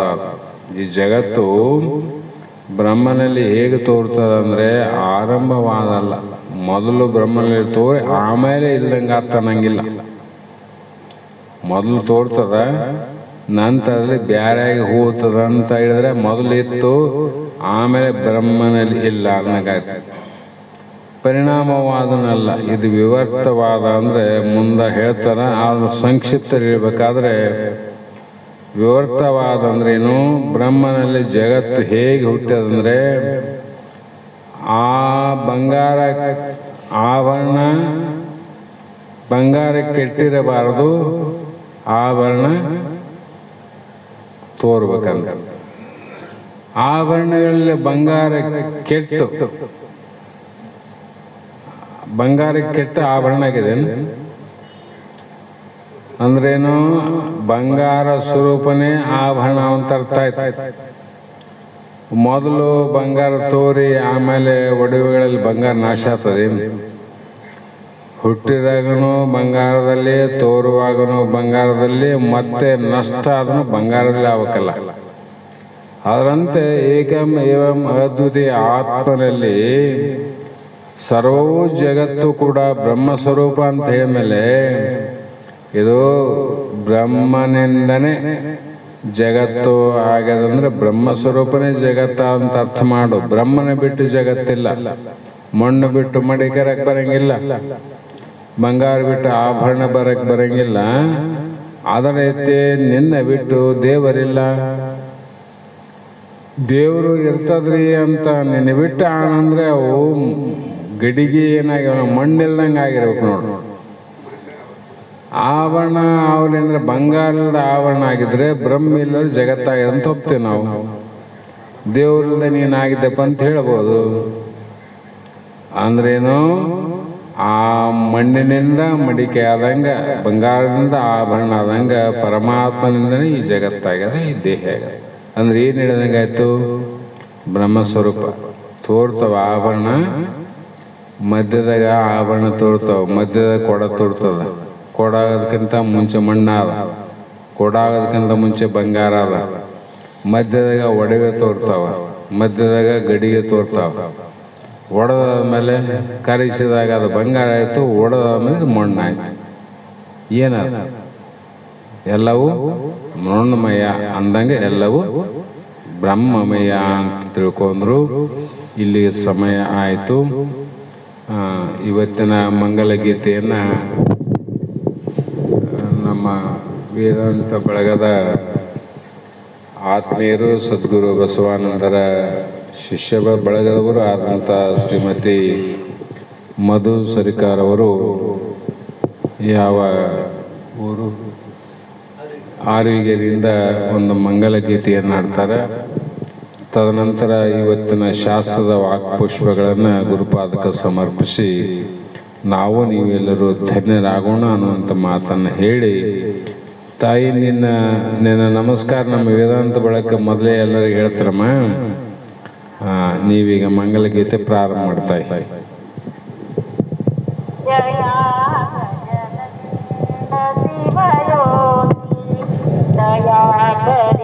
ಪೂರ್ಣ ಸುಖ ಗಜದಂಡ ಶಿವಯೋಗಿ ದಯಾ ಪರಿಪೂರ್ಣ ಸುಖ ಭೋಗಿ, ದಯಾ ಪರಿಪೂರ್ಣ ಸುಖ ಭೋಗಿ. ಭ್ರುಕುಟಲತಸಿ ಘನತ ಚರಣ ಸಕಲ ಜನ ಮಾಯ ನಿರಹರಣ. ಭ್ರುಕುಟಲತಸಿ ಘನತ ಚರಣ ಸಕಲ ಜನ ಮಾಯ ನಿರಹರಣ. ಜಯ ಗಜದಂಡ ಶಿವಯೋಗಿ ದಯಾ ಪರಿಪೂರ್ಣ ಸುಖ ಭೋಗಿ, ದಯಾ ಪರಿಪೂರ್ಣ ಸುಖ ಭೋಗಿ. ಪ್ರಕಟ ಪರಬ್ರಹ್ಮ ಶಿವರೂಪ ಮುಕುತಿ ಸಾಮ್ರಾಜ ಚರಭೂಪ. ಪ್ರಕಟ ಪರಬ್ರಹ್ಮ ಶಿವರೂಪ ಮುಕುತಿ ಸಾಮ್ರಾಜ ಚರಭೂಪ. ಜಯ ಗಜದಂಡ ಶಿವಯೋಗಿ ದಯಾ ಪರಿಪೂರ್ಣ ಸುಖ ಭೋಗಿ, ದಯಾ ಪರಿಪೂರ್ಣ ಸುಖ ಭೋಗಿ. ಅಮರ ಸುಕ್ಷೇತ್ರ ನಿಜವಾಸ ಸುಮಾನಸ ವೀರ ಶೈವೇಶ. ಅಮರ ಸುಕ್ಷೇತ್ರ ನಿಜವಾಸ ಸುಮಾನಸ ವೀರ ಶೈವೇಶ. ಜಯ ಗಜದಂಡ ಶಿವಯೋಗಿ ದಯಾ ಪರಿಪೂರ್ಣ ಸುಖ ಭೋಗಿ, ದಯಾ ಪರಿಪೂರ್ಣ ಸುಖ ಭೋಗಿ, ದಯಾ ಪರಿಪೂರ್ಣ ಸುಖ ಭೋಗಿ. ಹರೋಂ ಚೇತನಂ ಸಂಸ್ಕೃತಂ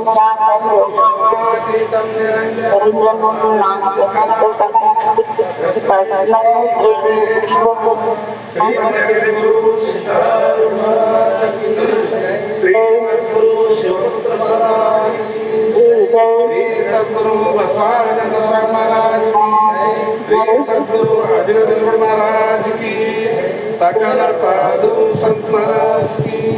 जय मंगलम